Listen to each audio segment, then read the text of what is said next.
नमस्कार, स्वागत छ तपाईलाई हाम्रो आजको विशेष भिडियोमा। तिहार भन्नासाथ नै सबैको मनमा उज्यालो, दिदीबहिनीको माया, दाजुभाइको स्नेह अनि घर घरमा रौनकता आउँछ।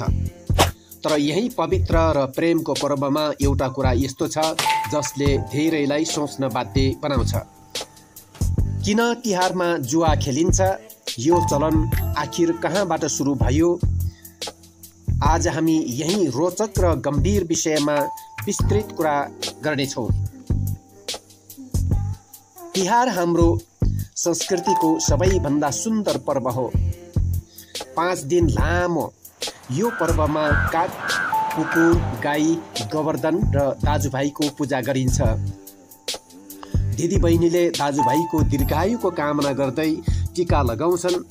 दाजुभाइले पनि दिदीबहिनीलाई दक्षिणा दिएर माया प्रकट गर्छन्। यो पर्वको सार नै प्रेम, परिवार र कृतज्ञता हो।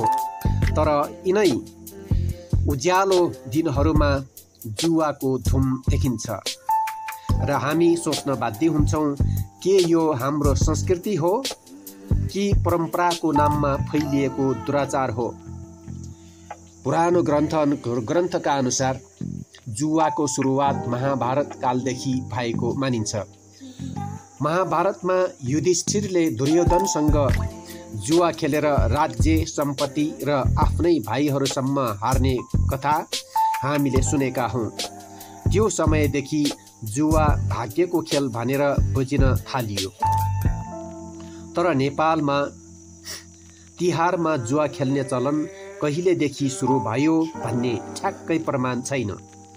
तर लोककथा अनुसार तिहारको समयमा लक्ष्मी पूजा गरिन्छ र लक्ष्मी धनकी देवी भएकाले त्यसै समय धनसँग सम्बन्धित खेल अर्थात् जुवा खेल्नाले लक्ष्मी खुसी हुन्छे भन्ने जनविश्वास फैलियो। त्यही विश्वास पछि गएर चलनमा परिणत भयो। धेरै मानिसहरू भन्छन् तिहारमा जुवा खेल्दा लक्ष्मी आउँछ। तर वास्तविक धार्मिक शास्त्रमा यस्तो कुनै प्रमाण पाइँदैन। लक्ष्मीलाई बोलाउने माध्यम पूजा हो, न कि पैसाको दाउ। धनको देवीलाई पवित्रता, श्रद्धा र आचरणले प्रसन्न पारिन्छ। तर हामीले त्यसलाई मनोरञ्जन, मोजमस्ती र लतमा परिणत गरेका छौँ। यसरी लक्ष्मी पूजाको नाममा जुवा खेल्नु धार्मिक दृष्टिले पनि गलत व्याख्या हो। लक्ष्मीको कृपा त मेहनत गर्ने, इमान्दार र सत्य आचरण गर्नेमा मात्र हुन्छ। हाम्रो समाजमा तिहारका बेला घर घरमा जुवा खेलिन्छ। सुरुमा रमाइलोको लागि भनेर सानो दाउ भनेर खेलिन्छ। सानो सानो दाउबाट सुरु हुन्छ। तर त्यसै रमाइलो एक्कासी झगडा, द्वन्द्व र आर्थिक क्षतिमा परिणत हुन्छ। कतिपय घरमा तिहारपछि सम्बन्ध बिग्रिन्छ, सम्बन्ध विच्छेद हुन्छ। कसैको ऋण लाग्छ, कसैको घरभित्र अशान्ति आउँछ। के यो नै लक्ष्मीलाई बोलाउने तरिका हो? पक्कै होइन। रमाइलो र परम्परा भन्ने नाममा हामी आफैलाई नोक्सान गर्दैछौँ। तिहारको वास्तविक रमाइलो भाइटिकाका दिन दिदी बहिनीको अनुहारमा खुसी देख्नु हो। गाईको पूजा गरेर कृतज्ञता प्रकट गर्नु हो। घर परिवारसँग एकत्र भएर दीप प्रज्वलन गर्नु हो। त्यो दीपले मनको अन्धकार पनि मेट्छ।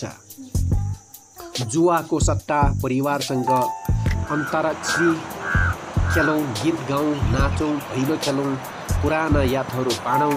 यही हो साँच्चैको तिहारको मजा।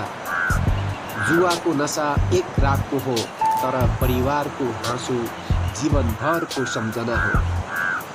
तिहार धन, माया र उज्यालोको प्रतीक हो। तर त्यो उज्यालोलाई अन्धकारले ढाक्नुहुन्न। जुवाले क्षणिक रमाइलो दिन सक्छ, तर दीर्घकालीन विनाश आउँछ। हामीले संस्कार बिर्सेर चलनलाई धर्म बनाएका छौँ। तिहारमा जुवा तास खेलेर पैसा आउने धनी हुने भए नेपाल किन गरिब भएको, हामी किन कङ्गाल भएको, किन भ्रष्टाचार गरेको, किन घुस खाएको, किन कमिसन खाएको? अमेरिका, युरोप, जापान र अरब देशहरू जसलाई तिहार भनेकै थाहा छैन, उनीहरू कसरी त्यति धनी भए त भन्ने प्रश्न उठ्दैन वा उठाउनु पर्दैन? आजसम्म आफ्नो जागिरै जुवातास भएको मान्छे भेट्नु भएको छ? कतै? जुवा खेलेर परिवारलाई हाँसी खुसीसँग पालेको देख्नु भएको छ?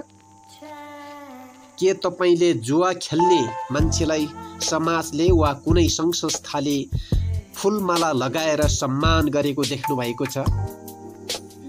के नम्बर 1 जुवारे भनेर पुलिसले सुरक्षा दिएको देख्नु भएको छ? के नम्बर 1 जुवारे भनेर ससुरालीमा छुट्टै सम्मान गरेको देख्नु भएको छ? अब यसरी हुँदैन। संस्कारलाई फेरि जीवित बनाऊ। यस तिहारमा हामी सबै मिलेर प्रतिज्ञा गरौँ, टीका, माला, माया र आशीर्वादको साथ रमाउने गरौँ, तर जुवातासको महबाट टाढा रहने गरौँ। यदि तपाईलाई आजको भिडियो मन पर्यो भने लाइक, कमेन्ट र सेयर गर्न नबिर्सनुहोला। हाम्रो संस्कृतिको यस्ता अर्थपूर्ण विषयमा नयाँ भिडियो ल्याउनेछौँ। त्यसका लागि हाम्रो दस्तुर च्यानललाई सब्स्क्राइब गर्न नबिर्सनुहोला। जय लक्ष्मी माता, सबैलाई शुभकामना।